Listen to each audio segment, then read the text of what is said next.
ఆంధ్రప్రదేశ్లో కల్తీ పాల వల్ల 11 మంది ప్రాణాలు కోల్పోయిన ఉదంతం తీవ్ర ఉద్రిక్తతను దారితీసింది. ఈ ఘటనపై ఆంధ్రప్రదేశ్ పిసిసి అధ్యక్షురాలు వైఎస్ షర్మిలారెడ్డి గారు ప్రభుత్వంపై నిప్పులు చెరిగారు. ఇవి సాధారణ మరణాలు కావని, ప్రభుత్వం వైఫల్యం వల్ల జరిగిన వ్యవస్థీకృత హత్యలని ఆమె అభివర్ణించారు. ప్రజా ప్రాణాలతో ఆడుకుంటున్న కల్తీ మాఫియా వెనుక ఉన్నది ఎవరో తేల్చాలని ఆమె డిమాండ్ చేశారు. 11 మంది చనిపోవడం జరిగింది. ఇంకా చాలా మంది అఫెక్ట్ అవ్వడం జరిగింది. వాళ్ళని చూడ్డానికి ఈరోజు ఇక్కడికి రావడం జరిగింది. మన రాష్ట్రంలో గమనిస్తే పాలు కల్తీ, నెయ్యి కల్తీ, మద్యం కల్తీ, వాగ్దానాలు కల్తీ, అసలు మొత్తం పాలన కల్తీ. ఇది ఈరోజు ఆంధ్ర రాష్ట్ర పరిస్థితి. వరలక్ష్మి మిల్క్ వెండర్ అని ఒక డైరీ సంస్థ మిల్క్ సప్లై చేసేది 11 సంవత్సరాలుగా అన్లైసెన్స్డ్ వెండర్, అంటే లైసెన్స్ లేదు ఈ వెండర్ కి. అన్లైసెన్స్డ్ వెండరు మిల్క్ సప్లై చేస్తూనే ఉన్నాడు.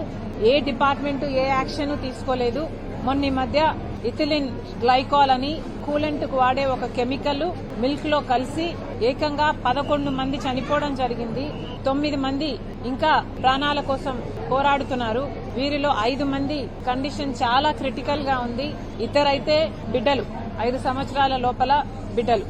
ఇది ఎంత షాకింగ్ గా, ఎంత భయంకరంగా ఉంది అంటే వినడానికి కూడా ఇది నిజంగానే పాల వల్ల ఇది జరిగిందా అని ఆ పేషెంట్లను చూస్తుంటే వాళ్ళకి ఏ మెడికల్ హిస్టరీ లేదు. ఇంతకు ముందు శుభ్రంగా ఉన్న ఆరోగ్యాలు కూడా డయాలసిస్ ట్రీట్మెంట్ జరిపించుకునే పరిస్థితికి, ఆర్గన్స్ షట్ డౌన్ అయిపోయే పరిస్థితికి, వెంటిలేటర్ల మీద ఉండే పరిస్థితికి వాళ్ళ ఆరోగ్యం ఇలా దిగజారిపోయింది అంటే ఇది నిజంగానే చాలా చాలా ఆశ్చర్యం. Very very unfortunate. ముఖ్యంగా ఇక్కడ గమనించాల్సిన విషయం ఏమిటంటే for no fault of that, వాళ్ళు చేసిన తప్పు ఏమీ లేదు దీంట్లో. పాలు కొనుక్కోవడం వరకే వాళ్ళు చేసిన తప్పు. కానీ మన రాష్ట్రంలో, మన ప్రభుత్వంలో, ప్రభుత్వాలు అనాలి, 11 సంవత్సరాలుగా ఒక అన్లైసెన్స్డ్ వెండరు మిల్క్ సప్లై చేస్తున్నాడు. 11 సంవత్సరాలు is not a small number. 11 సంవత్సరాలుగా అన్లైసెన్స్డ్ వెండరు మిల్క్ సప్లై చేస్తున్నాడు. అది జరుగుతుంది అంటే మన రాష్ట్ర ప్రభుత్వాలన్నీ ఏం చేస్తున్నాయని కాంగ్రెస్ పార్టీ ప్రశ్నిస్తోంది. జగన్మోహన్ రెడ్డి గారి సర్కారైనా, ఇప్పుడు చంద్రబాబు గారి సర్కారైనా ప్రజల ఆరోగ్యం పట్ల ఎంత శ్రద్ధ పెడుతుందో ఇదే ఉదాహరణ. 11 సంవత్సరాలుగా అన్లైసెన్స్డ్ వెండర్ మిల్క్ సప్లై చేస్తున్నాడు. ఇది ఈ ఒక్క ఇన్స్టెన్సే కాదు. మన రాష్ట్రంలో రాష్ట్ర ప్రజలకు చాలా మందికి ఉన్న భయాలు ఒక్క ఇన్స్టెన్సే బయట పెట్టింది అనుకోవాల్సిన పరిస్థితి లేదు. అసలు ఎక్కడ చూసినా ఒక మిల్కే కాదు, గుడ్లైతేనేమి, చికెన్ అయితేనేమి, లేక ఇలాంటి అందరూ జనాలు రెగ్యులర్ గా వాడే పదార్థాలలో కూడా అష్యూరెన్స్ లేని పరిస్థితి ఈ రోజే కాదు, మన రాష్ట్రంలో ఎప్పటి నుండో ఉన్న పరిస్థితి ఇది. ఏ ప్రభుత్వము కూడా ప్రజలకు భరోసా కలిగించే విషయంలో ఏ చర్య తీసుకోలేదు. ఫుడ్ సేఫ్టీ డిపార్ట్మెంట్ ప్రజల ఆరోగ్యం గురించి ఆలోచన చేయాలి. ఆ ప్రజల ఆరోగ్యానికి సంబంధించిన ఫుడ్ కి కావాల్సిన సేఫ్టీ మెజర్స్ తీసుకోవాలి. అవి సరిగ్గా ఉన్నాయా లేదా అన్న ఇన్స్పెక్షన్ కూడా చేయాలి. కానీ ఇవేవీ జరగట్లేదు. రాజమండ్రిలో ఫుడ్ సేఫ్టీ డిపార్ట్మెంట్ లో ఉన్నది ఒకటే అధికారి అంట, ఒకరే అంట. ఆవిడ కూడా ఇక్కడ ఉండదట.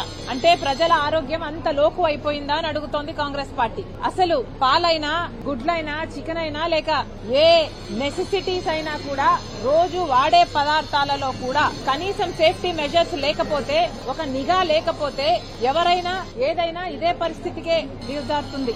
ఇది వాస్తవం. ఒక మిల్క్ వెండారు 11 సంవత్సరాలుగా అన్లైసెన్స్డ్ మిల్క్ వెండారు మిల్క్ సప్లై చేస్తున్నాడు అంటే ఇక ఇలాంటివి మన రాష్ట్రంలో ఎన్నున్నాయో కోకొల్లలో ఉంటాయి. అసలు ఏమైనా ప్రజల పట్ల, వాళ్ళ ఆరోగ్యం పట్ల ఈ ప్రభుత్వాలకు శ్రద్ధ ఉన్నట్టుగా కనిపిస్తుందా?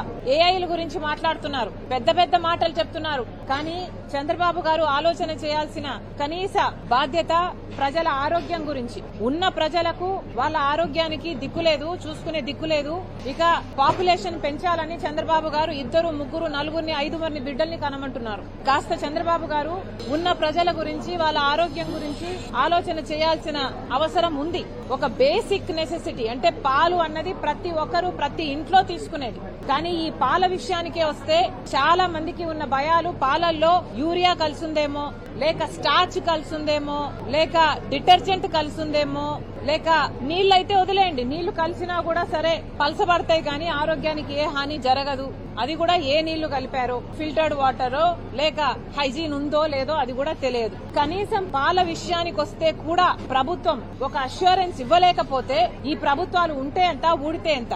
ఒక నిఘా సంస్థ అన్నది ఫుడ్ సేఫ్టీ డిపార్ట్మెంట్ లో ఉంది కానీ ఎప్పుడూ పనిచేయదు, దేనికి పనిచేయదు, ఏది ఇన్స్పెక్షన్ జరగదు. మన రాష్ట్రంలో ఇప్పుడు ఈ విషయం జరిగింది కాబట్టి హడావిడిగా చాలా చోట్ల హడావిడి చేశారు, టెస్టింగ్లు అన్నారు, 3 రోజులో 4 రోజుల్లో చేశారు, అయిపోయింది. చేయాల్సిన డ్రామా అయిపోయింది. ఇక యథావిధి మళ్లీ పాల గురించి ఎవరు పట్టించుకోరు, ప్రజల ఆరోగ్యం గురించి ఎవరు పట్టించుకోరు, మళ్లీ ఇదే స్థితికే దిగజారిపోతుంది. కానీ కనీసం నిఘా సంస్థ అయినా నిరంతరం పని చేయాల్సిన అవసరం ఉందా లేదా ప్రతి ఒక్కరూ ఆలోచన చేయాలి. ఫుడ్ సేఫ్టీ విషయంలోనైనా నిఘా సంస్థ పని చేయాల్సిన అవసరం ఉందా లేదా? ప్రభుత్వం ఎంత సీరియస్ గా ఉంది? మినిస్టర్ వచ్చాడా? ఫుడ్ సేఫ్టీ డిపార్ట్మెంట్ ఎట్లా పనిచేస్తుంది రాజమండ్రిలోని చూశాడా?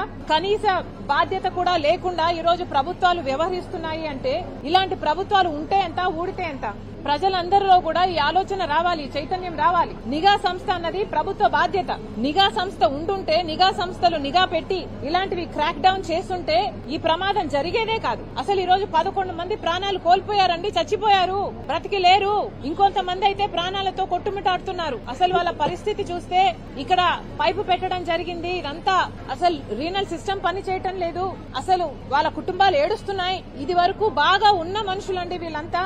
దీనికి ఎవరు కారణం, ఎవరు బాధ్యులు? ఆ వరలక్ష్మి అనే మిల్క్ సంస్థతో బాధ్యత అయిపోదు. ఇది ఫుడ్ సేఫ్టీ డిపార్ట్మెంట్ బాధ్యత కూడా, ప్రభుత్వాన్ని బాధ్యత కూడా, చంద్రబాబు గారి బాధ్యత కూడా.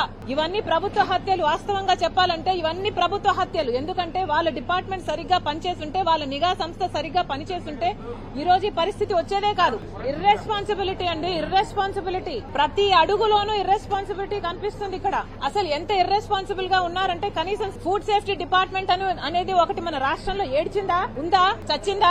ప్రభుత్వం సమాధానం చెప్పాలి. ఇవన్నీ ముమ్మాటికి ప్రభుత్వ హత్యలే. కానీ ఎంత గొంతు చించుకున్నా ఏం ప్రయోజనం అని అడుగుతున్నాం. వాళ్ళ ప్రాణాలైతే పోయాయి, ఇంకొంత మంది ప్రాణాలైతే బతుకుతాయో అసలు చెప్పలేని పరిస్థితి. కనీసం ఇప్పుడైనా చంద్రబాబు గారు ఏఐ మీద పెడుతున్న శ్రద్ధలో కనీసం సగమైనా ఉన్న ప్రజల ఆరోగ్యం గురించి పెట్టండి. ఫుడ్ సేఫ్టీ డిపార్ట్మెంట్ అన్నది పని చేయాల్సిన అవసరం ఉంది, నిఘా సంస్థ అన్నది పని చేయాల్సిన అవసరం ఉన్నది. వాళ్ళు ఫుడ్ సేఫ్టీ డిపార్ట్మెంట్ నిరంతరం నిఘా చేయాల్సిన అవసరం ఉన్నది. పాల కేంద్రం అయితేనేమి, కేంద్రాల మీద అయితేనేమి, పాలు సప్లై చేసే వాళ్ళ మీద అయితేనేమి, లేకపోతే గుడ్లు అయితేనేమి, లేకపోతే చికెన్ అయితేనేమి, లేకపోతే కనీసం నెసెసిటీస్ గా వాడే ప్రతి దాని మీద